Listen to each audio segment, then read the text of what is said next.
call that Caitlin Clark was saying, challenge it, challenge it. It is Clark's first personal. Watching it live, it looked like really good defense, Ryan. Oh, yeah, I don't think there's a foul there. Indiana is not going to challenge it. There have been times this season. Draining. Talk about draining. Elle Duncan, former ESPN, now with Netflix. Elle Duncan goes unhinged on Caitlin. It's not just Caitlin, it's all of them that the GOP is looking at. Well, Kathy Engelbert provided a retort, a response, and much like the late great, rest in peace, Dikembe Mutombo, the GOP have rejected Kathy Engelbert's response. A little finger wag sent that packing back to where it came from. I've been hurt 5 times. Caitlin Clark, upset, hurt 5 times. I don't know about the first 4, but this is the 5th one she's talking about. She drives the lane, bumps into her, gets hit in the leg, doesn't like it, wants to call. Now she's got a dead leg. She's hobbling, getting back on defense, doing all she can for her team. The elbow hurts too. Everything is stinging, but she's doing her job, playing defense. Still, she's mad about the no call. Then we're going to get a call against her team. She's not mad about this, though. She's still mad about this. You call it! The whistle echoed through the arena with the kind of confidence that suggested everyone had just witnessed an obvious foul. For a split second, the game carried on exactly as expected because players have learned that once an official raises a hand, arguing rarely changes anything. They got themselves a problem. And their problem is the Republican congressmen that were wanting answers from the commissioner about how are you going to address things concerning the treatment of players in your league, keeping them physically unharmed in your league, and how are you going to make sure that Caitlin Clark is treated as fairly as any other player.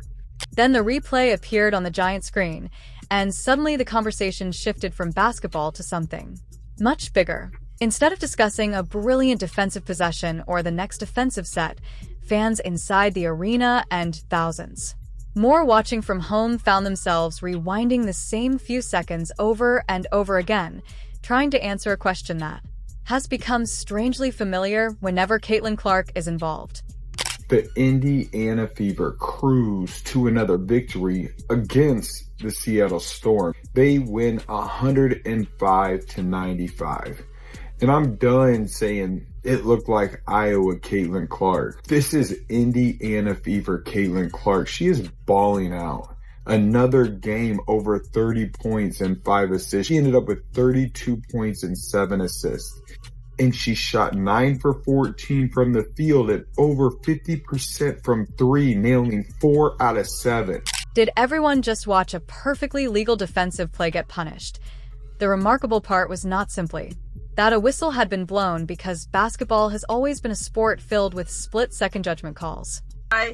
What I want to share, no offense necessary at all, but I do have what you might call some constructive criticism for Caitlin Clark as the Indiana Fever heads into the second half of the season, which is, if you look at the schedule, a more difficult schedule than the Fever has played so far. I mean, the Fever has yet to play the Lynx. That's going to be coming up early. Officials have one of the hardest jobs in professional sports, making decisions in real time while 10 elite athletes move at incredible speed.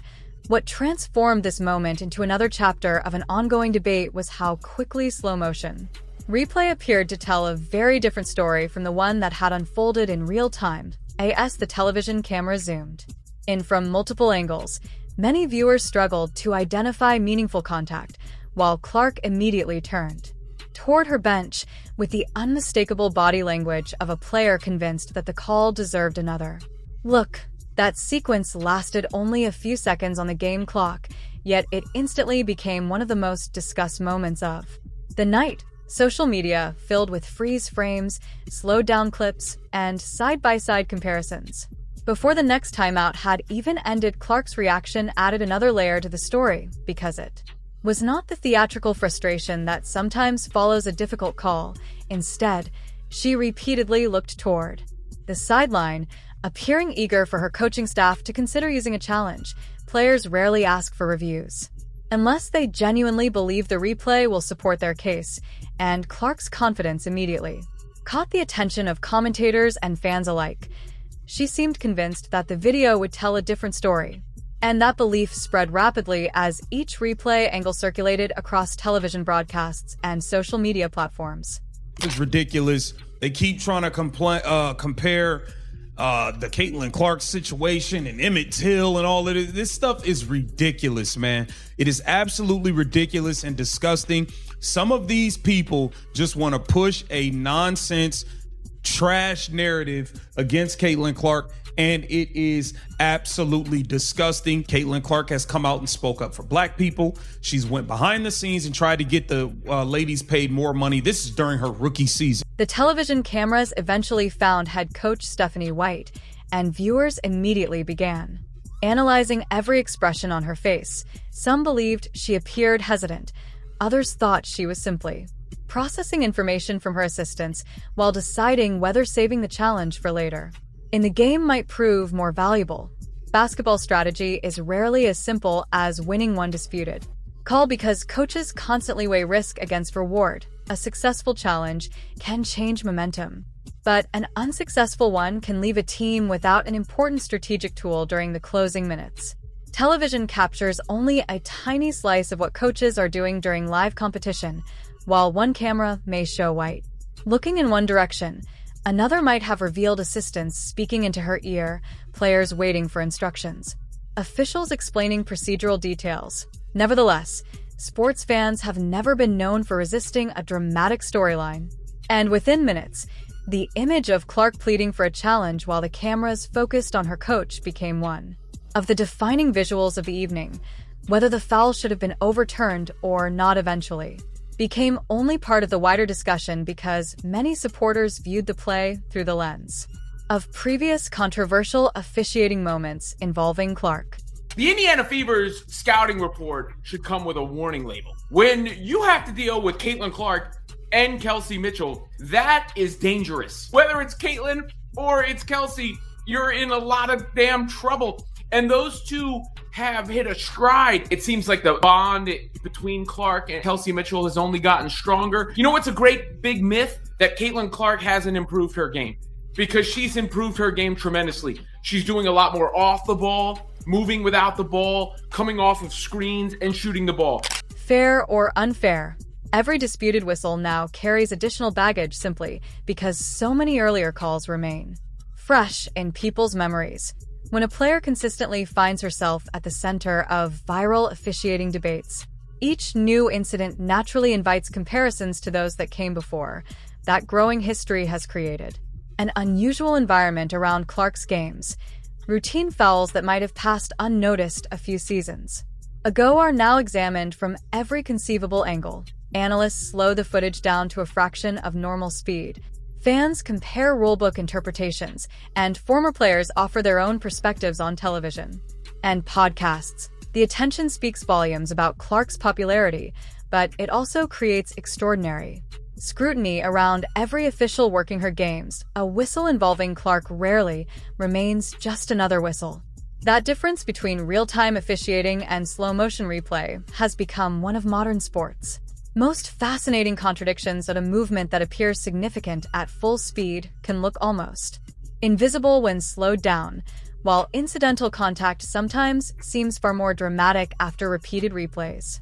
Officials must judge the game at its actual pace rather than through the forensic analysis available to television audiences. Even so, replay technology inevitably raises expectations, because once viewers believe they can clearly see the truth, any disagreement with the original decision feels increasingly difficult to accept. But it's not just Caitlin; it's all of them that the GOP is looking at. Well, Kathy Engelbert provided a response, and much like the late great, rest in peace, Dikembe Mutombo, the GOP have rejected Kathy Engelbert's response. Little finger wag. Sent that packing back to where it came from. As clips continued circulating, basketball analysts began offering more measured perspectives.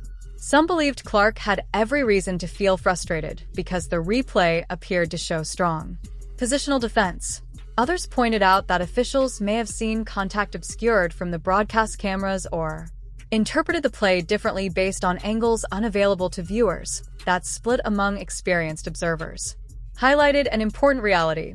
Controversial calls rarely produce unanimous agreement, even among people who have spent decades around the game. Meanwhile, fans were far less interested in nuance. The internet did what it always does during sporting controversies by amplifying the loudest opinions first. Memes appeared almost instantly.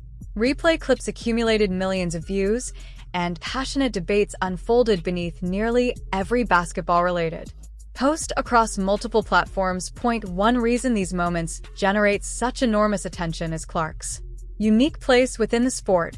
She arrived in the WNBA carrying unprecedented expectations after transforming women's college basketball into a national phenomenon.